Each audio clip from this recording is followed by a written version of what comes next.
Ukulélé, c'est la leçon numéro 28. Est-ce que vous vous souvenez de ça?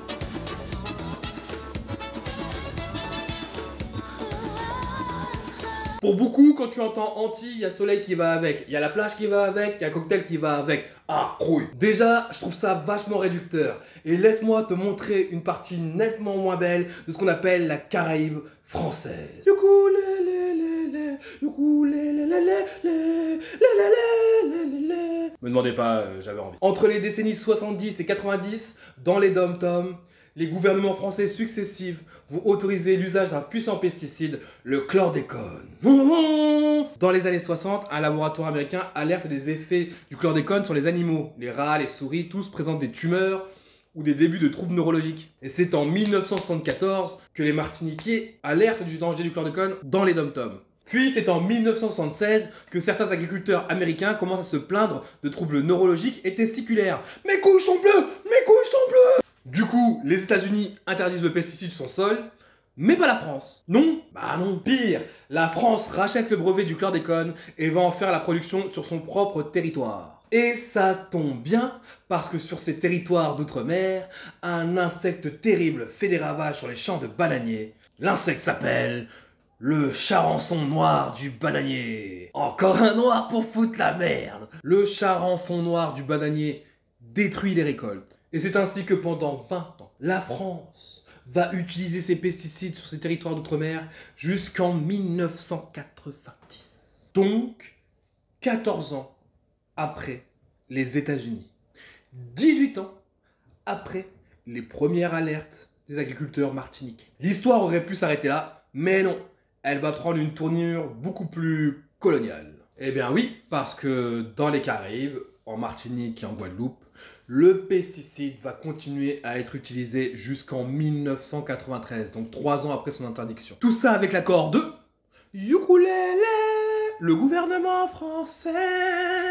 Oui, parce qu'à l'époque, c'est Yves Ayotte, richissime propriétaire du groupe Ayotte, qui va mettre la pression sur le gouvernement français. Tout ça pour écouler son stock massif de chlordécone.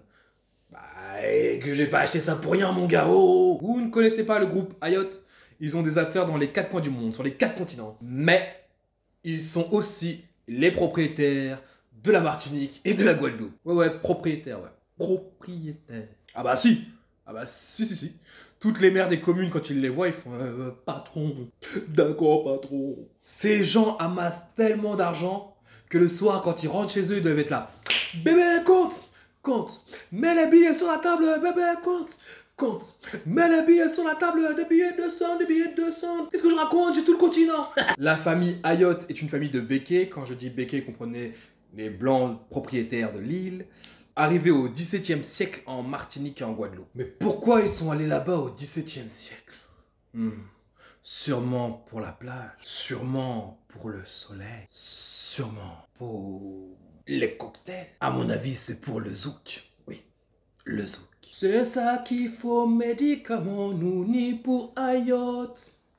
C'est ça qu'il faut, médicaments, nous ni pour Ayotte. En vérité, le problème avec le chlordécone, le voilà. Une fois que ce produit a été mis en quantité sur un certain nombre d'années, il infiltre la terre, puis les végétaux, puis les nappes phréatiques, puis les rivières, puis les mers, puis la faune.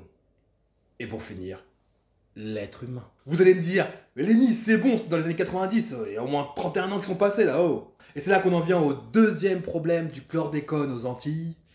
J'ai l'impression que c'est un marine, quoi. Chlordécone aux Antilles, chlordécone à la plage, chlordécone au Guadeloupe, chlordécone en Guyane. Bref, le deuxième problème du chlordécone, c'est qu'une fois qu'il a infiltré les sols, il peut mettre des dizaines, voire des centaines d'années avant de disparaître. Et pour les Antilles françaises, on pense qu'il disparaîtra pas avant 400 voire 500 ans.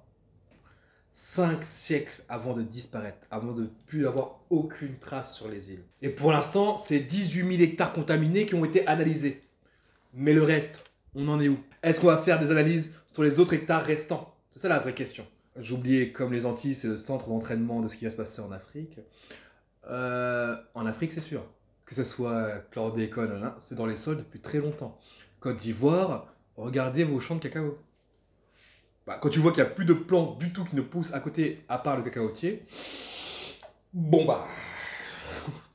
Mais en vrai, vous allez me dire, mais quels sont les effets du chlordécone sur l'être humain? Bah, comme le chlordécone est bourré de perturbateurs endocriniens, troubles de la fertilité, troubles neurologiques, risque de tumeurs ou de cancer, comme les cancers de la prostate. Tiens, cancer de... C'est bizarre, parce que la Martinique est la championne du cancer de la prostate. On dénombre 227 cas par an sur 100 000 hommes. Ça veut dire que tu vas chier du sang liquide. Ouais, bref, on continue. Mais d'après notre président, tout ceci n'a rien à voir. Chlordécone, prostate, ça n'a rien à voir. Au pire des pires, ceux qui ont travaillé là-bas, ils ont eu un petit rhume, mais sinon, ça n'a rien à voir. Les victimes, ce sont les travailleurs. Les victimes, ce sont ceux qui ont été exposés. Bon, l'autre point sur lequel je veux revenir, je parle sous le contrôle de la ministre, c'est que faut pas dire que c'est cancérigène. Il est établi que ce produit n'est pas bon. Il y a des prévalences qui ont été reconnues scientifiquement. Et là, je parle sous le contrôle de la ministre et médecin, donc elle me complétera ou me corrigera. Mais je pense qu'il ne faut pas aller jusqu'à dire c'est cancérigène, parce qu'à la fois, on dit quelque chose qui n'est pas vrai et on alimente les peurs. Stop! Alors, si l'ancienne ministre de la Santé le dit, si Agnès Buzyn le dit, c'est que c'est vrai. Mais si Agnès Buzyn, vous la connaissez.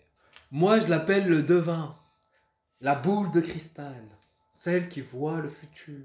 Agnès Buzyn, la ministre de la Santé qui nous avait dit « Mais non, le corona, c'est un problème asiatique, c'est un problème chinois. Jamais ça n'arrivera en France. On est large. Easy. » Il n'y avait aucun départ d'épidémie quand je suis partie. Et donc, je ne savais pas si elle arriverait, quand elle arriverait, quelle serait son ampleur, quelle serait sa gravité.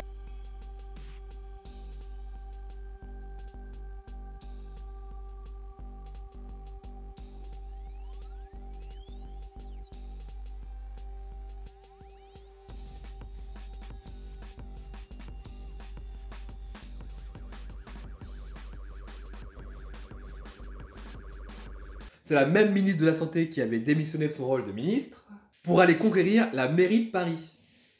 Donc, le bateau coule et le capitaine se barre. Bien joué, capitaine. Alors, si elle vous dit qu'il n'y avait pas de problème de chlordécone... Mes frères et sœurs antillais, ce message, il est pour vous. Je l'avais déjà dit dans la leçon numéro 8, la reconnaissance noire. Personne ne se battra à votre place. C'est votre terre, c'est votre chez vous. Battez-vous. C'est ça, c'est chez vous, mais vous vivez comme des locataires là-bas. Des locataires sur votre propre sol. Vous travaillez au profit des béquets, vous consommez chez les béquets. Vous êtes gouverné par les béquets. Vous êtes surveillé par les béquets. Certains endroits sont réservés aux béquets, aux patrons, aux maîtres. Pour moi, ils vous considèrent encore comme des esclaves, des biens meubles. La preuve, elle est historique. 1848, après la soi-disant abolition de l'esclavage par la France, les anciens esclavagistes comme la famille Ayotte ont reçu une indemnisation de plus de 173 millions de francs anciens pour la perte de leurs 250 000 esclaves. Yeah, bébé, compte les 173 millions de francs, bébé, compte. Et le pire, c'est qu'ils ont dit aux esclaves, non mais continuez de travailler pour vos anciens maîtres, bah sinon vous n'allez pas avoir de taf. Non, on va pas vous donner des terres, vous êtes des malades, hein. Continuez à travailler pour vos anciens maîtres, c'est mieux. Ils vous paieront 2 sous. Et moins de coups de fouet. Beaucoup moins. Aujourd'hui, on est en 2021, donc 173 ans après cette indemnisation honteuse. Les familles de béquets continuent à faire leur argent sur votre dos, sur le dos des descendants d'esclaves. Tout ça en vous empoisonnant, bien sûr, et en étant protégés par le gouvernement français, parce que c'est clairement ce qui se passe. Et vous, les descendants d'esclaves qui sont battus pour leur liberté et pour leur terre, vous, les descendants d'esclaves qui êtes empoisonnés, et qui tombez malades, vous allez toucher... Ukulélé, walou, que dalle, nada, rien. Zéro. Alors, pourquoi je m'intéresse à ce sujet? Tout simplement parce que si on se permet de vous traiter comme ça, c'est parce que vous êtes des nègres. Des nègres. Pour eux, vous leur rappelez tout ce qui vient du continent, tout ce qu'ils détestent. Voilà pourquoi je vous dis, votre continent vous ramène à votre couleur et votre couleur vous ramène à votre continent. Parce que pour eux, c'est totalement ça. Alors... Comment on fait? Comment on se sort de cette merde? Des façons de militer, il y en a 10 000. Grâce à Jay Hassani, j'ai découvert des structures comme Ces Jardins. C'est des structures comme ça qui vous permettent de vous réapproprier vos terres, à cultiver sain, à manger sain, et au fur et à mesure à devenir autosuffisant. Parce que c'est ce qui vous manque, l'autosuffisance. Bref, c'est la fin de la leçon numéro 28. Mes frères et sœurs antillais, c'est la même, on est ensemble. Mes frères et sœurs des Dom-Tom, c'est la même, on est ensemble. Mes frères et sœurs d'Afrique, c'est la même, on est ensemble. Et je finirai cette leçon par un ukulélé. Eh ben non, je finirai cette leçon par un bébé compte. Compte. Mets les billets sur la table, bébé compte. Compte.